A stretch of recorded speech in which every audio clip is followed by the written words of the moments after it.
नमस्कार। इस वीडियो में हम धर्म की एवोल्यूशन की बात करेंगे कि धरती पर इंसान कब आया और उसके मन में परमात्मा का ख्याल कैसे पैदा हुआ, धर्म की शुरुआत कैसे हुई, कब भाषा बनी और वेद ग्रंथ लिखे गए और फिर कैसे बन गए 10,000 धर्म और 4,000 भगवान जो आज की तारीख में मौजूद हैं। हम ये भी देखेंगे कि आज वर्ल्ड लेवल पर धर्म का क्या ट्रेंड है, क्यों गरीब और पिछड़े देशों में ही इन धर्मों का बोलबाला ज्यादा है और विकसित देश और बुद्धिजीवी लोग किस तरफ जा रहे हैं। आइए देखते हैं इस वीडियो में। ऐसा माना जाता है कि सृष्टि का आरंभ लगभग 1380 करोड़ साल पहले हुआ और इसके बाद सोलर सिस्टम लगभग 450 करोड़ साल पहले वजूद में आया, जिसमें हमारी धरती भी शामिल थी। और शुरू में धरती सिर्फ एक आग का गोला था। धरती पर कोई लाइफ नहीं थी, कोई जीवन नहीं था। फिर लगभग 80 करोड़ साल के बाद, यानी आज से 370 करोड़ साल पहले, धरती पर जीवन के कुछ अंश दिखाई दिए, लेकिन अभी इंसान पैदा नहीं हुआ। जहां तक इंसान के एवोल्यूशन की बात है, तो आज से सिर्फ 1 करोड़ साल पहले 4 पैरों पर चलने वाले जीव ही धरती पर मौजूद थे, जिसमें इंसान की पूर्वज प्रजातियां भी शामिल थीं। और फिर एक बहुत बड़ी क्रांति तब घटी जब इंसान के ये पूर्वज पेड़ों से उतरकर जमीन पर आ गए और 2 पैरों पर चलने लगे। इस तरह इनके दोनों हाथ फ्री हो गए और इनको दूर तक दिखाई देने लगा। फिर धीरे धीरे लगभग 3 लाख साल पहले इंसान का यह स्वरूप सामने आया, जिसे होमो सेपियंस कहा जाता है। लेकिन अभी भी इनका दिमाग उतना विकसित नहीं था। फिर लगभग 2,30,000 साल बाद, यानी आज से करीब 70,000 साल पहले ही इंसान के दिमाग का विकास होना शुरू हुआ, जिसे कॉग्निटिव रेवोल्यूशन कहा जाता है। अब तक के इस सारे क्रम में देखने वाली बात यह है कि इस धरती की 450 करोड़ साल की लंबी यात्रा में इंसान का वजूद केवल 3 लाख साल पुराना है और उसमें भी उसके दिमागी विकास की शुरुआत केवल 70,000 साल पहले ही हुई। अब अगर इंसान की जीवन शैली की बात करें, तो उस समय का इंसान गैदरर और हंटर की कैटेगरी में आता था। गैदरर यानी पेड़ों के फल फूल पत्ते इकट्ठे करके खाता था और हंटर यानी किसी जानवर वगैरह को मारकर खा लेता था। और अब देखते हैं कि इंसान के जीवन में रोटी, कपड़ा और मकान कब आया। वास्तव में आज से करीब 12,000 साल पहले एक और बहुत बड़ी क्रांति घटी, जब इंसान को एग्रीकल्चर की समझ आने लगी और लगभग 2,000 साल लग गए, यानी आज से करीब 10,000 साल पहले इंसान कुछ खेती करने में सक्षम हुआ और उसके जीवन में फूड सिक्योरिटी आने लगी। इसी फूड सिक्योरिटी के कारण इंसान खानाबदोश वाला जीवन छोड़कर एक जगह टिक कर रहने की सोच पाया और फिर धीरे धीरे एक समाज का रूप बना, कबीले का रूप बना और फिर कबीले का सरदार और व्यवस्था और सुरक्षा जैसे पहलू सामने आए। तो इसका मतलब यह भी हुआ कि जब समाज का विचार ही कृषि के बाद पैदा हुआ है, तो फिर कोई भी युग हो, चाहे सतयुग हो, चाहे द्वापर हो, चाहे त्रेता हो, ये सब भी 10,000 साल से अधिक पुराने तो नहीं हो सकते। अब अगर 2,000 साल और आगे चलें, तो आज से लगभग 8,000 साल पहले इंसान सूती धागा बनाने में सफल हुआ और फिर उसके 2,000 साल बाद, यानी आज से करीब 6,000 साल पहले, इंसान ने सूती कपड़ा बनाने में कामयाबी हासिल की। अब जहां तक मकान की बात है, तो ऐसा माना जाता है कि आज से करीब 9500 साल पहले इंसान कच्ची ईंट बनाने में सफल हुआ। ये ईंटें मिट्टी से बनाई जाती थीं और धूप में सुखाई जाती थीं और इसके 2500 साल बाद, यानी आज से करीब 7,000 साल पहले, इंसान ने आग में पकाई हुई पक्की ईंट बनाने में कामयाबी हासिल की और आज से करीब 5,000 साल पहले, यानी 3000 बीसी के आसपास, सिंधु घाटी की सिविलाइजेशन में इन ईंटों का प्रयोग भी दिखाई देता है। अब इससे एक बात और भी स्पष्ट होती है कि अगर ईंट ही 5-6 हजार साल पहले आई है, तो उससे पहले कोई राजाओं के बहुत बड़े बड़े महल या कोई विशाल मंदिर इत्यादि तो हो नहीं सकते।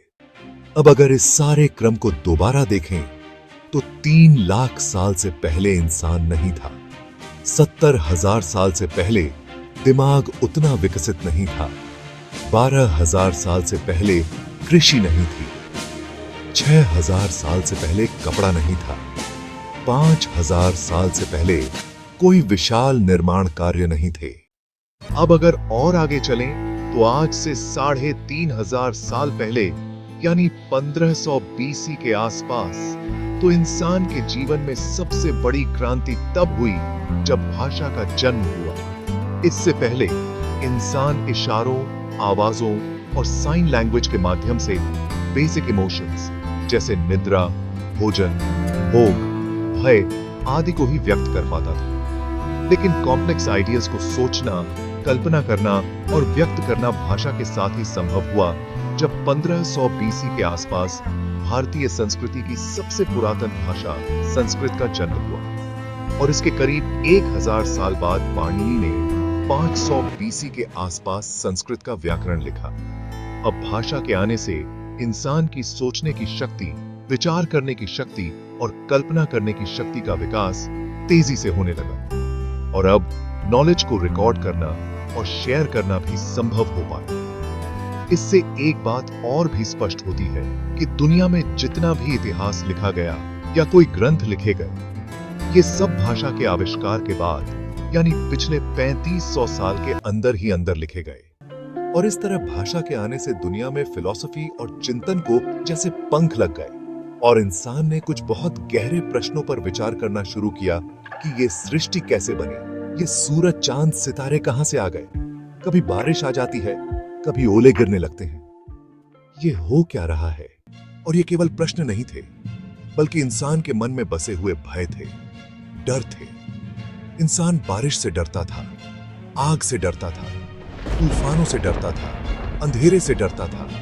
तो इस तरह के डर और भय के कारण धीरे धीरे इन शक्तियों की पूजा शुरू हो गई और इंसान इन शक्तियों को ही देवी देवता मानने लगा, जैसे सूर्यदेव, चंद्रदेव, अग्निदेव, इंद्रदेव, वरुण देव, पवन देव आदि। तो इस तरीके से इस काल में अनेक शक्तियों की पूजा यानी अनेक ईश्वरवाद या पॉलीथीज्म के सिद्धांत का जन्म हुआ।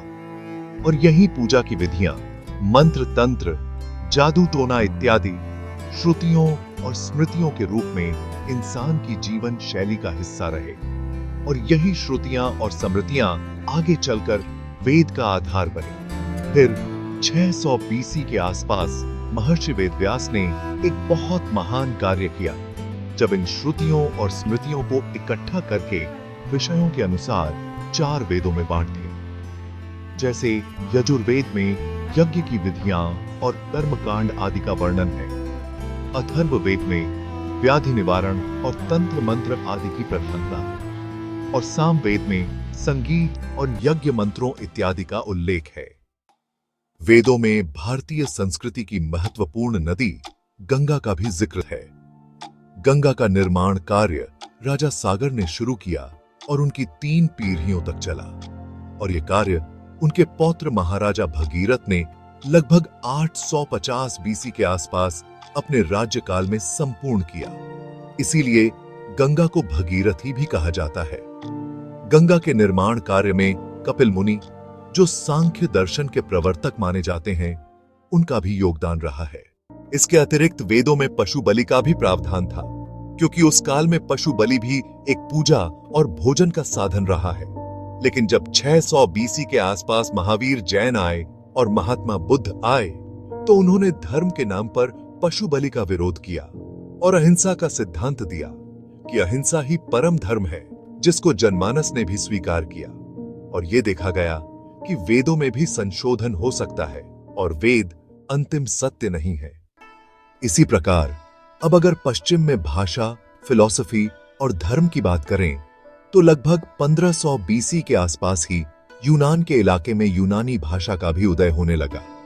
इसी दौरान करीब 2000 बीसी के आसपास हजरत अब्राहम हुए, जिनको यहूदी धर्म का पितामह माना जाता है।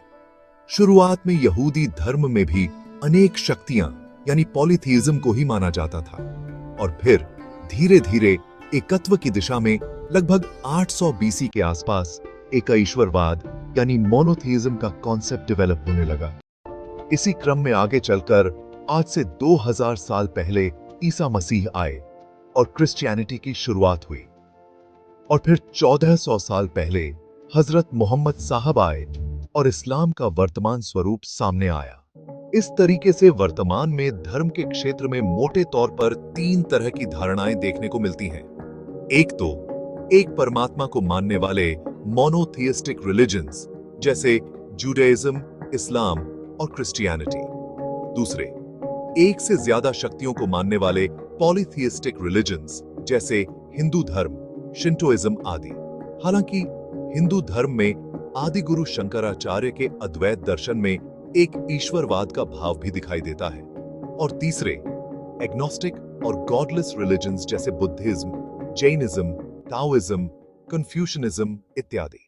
और इस तरह आज की तारीख में सारे छोटे बड़े धर्म जोड़कर करीब 10,000 धर्म और 4,000 भगवान धरती पर मौजूद हैं। और धर्म के इस तीव्र फैलाव को अगर गहराई से देखें तो धर्म के प्रचार में भय और लालच का बहुत चतुराई से प्रयोग किया गया। जैसे कि नरक का भय पैदा किया गया और स्वर्ग का लालच दिया गया, फिर पुनर्जन्म का भय भी जोड़ दिया गया, फिर दुखों का भय और सुखों का लालच भी जुड़ गया। इस तरीके से कहीं कहीं ये धर्म अंधविश्वास और लोगों के शोषण का कारण बन गए और धीरे धीरे इन धर्मों ने एक बिजनेस का रूप ले लिया। हैरानी की बात है कि आज के समय में धर्म दुनिया में लगभग $3 ट्रिलियन का बिजनेस बन चुका है। फिर धीरे धीरे धर्म में राजनीति भी शामिल हो गई और ये धर्म आपसी भेदभाव, हिंसा और विश्व में युद्धों के कारण बनते चले गए। ये कट्टरता इतनी बढ़ गई कि धर्म के नाम पर लोग मरने मारने लगे और ये भूल ही गए कि धर्म एक मैन मेड कॉन्सेप्ट है। इस संदर्भ में अगर आज धर्म के क्षेत्र में चिंतन की दिशा की बात करें तो वर्ल्ड लेवल पर एक ट्रेंड देखने में आ रहा है कि पिछड़े और गरीब देशों में जहां शिक्षा का अभाव है वहां धर्म का बोलबाला ज्यादा है, जैसे Bangladesh, India, Sri Lanka, Pakistan, Afghanistan, Nigeria, Indonesia, Ethiopia इत्यादि। और दूसरी तरफ विकसित देशों में जहां शिक्षा का स्तर ऊंचा है, जैसे France, England, Germany, Norway, Sweden, Spain, Australia, Japan, China और कनाडा आदि, वहां पर इंटेलेक्चुअल क्लास यानी एजुकेटेड और बुद्धिजीवी लोग तथा कथित धर्मों से दूर हटते जा रहे हैं। मुख्य तौर पर इसके 2 कारण हैं। एक तो ये कि जिन प्रश्नों के उत्तर पहले धर्म ने बना रखे थे उनके सही जवाब अब साइंस दे रही है। जैसे बारिश क्यों होती है तो धर्म कहता था कि ये तो इंद्र देवता करवाता है, लेकिन जब साइंस से इसका सही उत्तर मिला तो लोगों के वो भ्रम समाप्त हो गए जो पूजा वगैरह के कारण थे।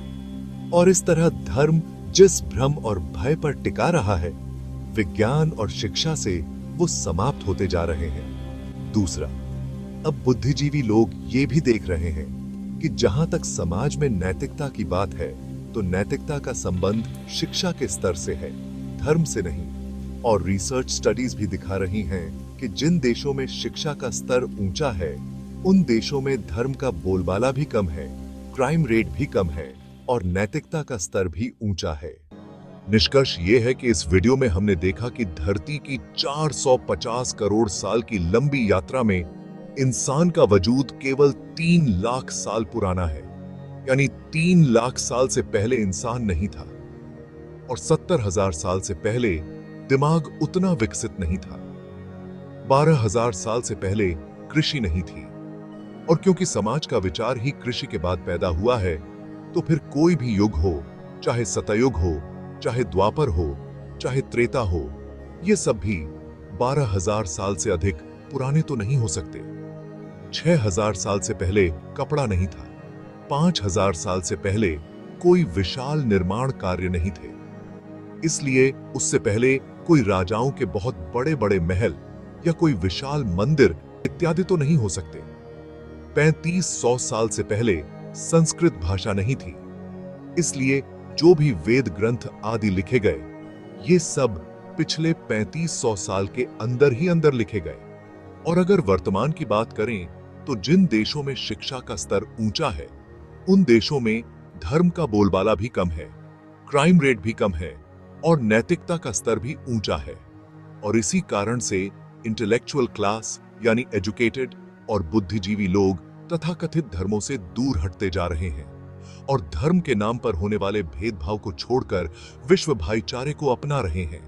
आप इस वीडियो को शेयर करें और विश्व शांति स्थापित करने में अपना योगदान दें। वीडियो देखने के लिए आपका धन्यवाद।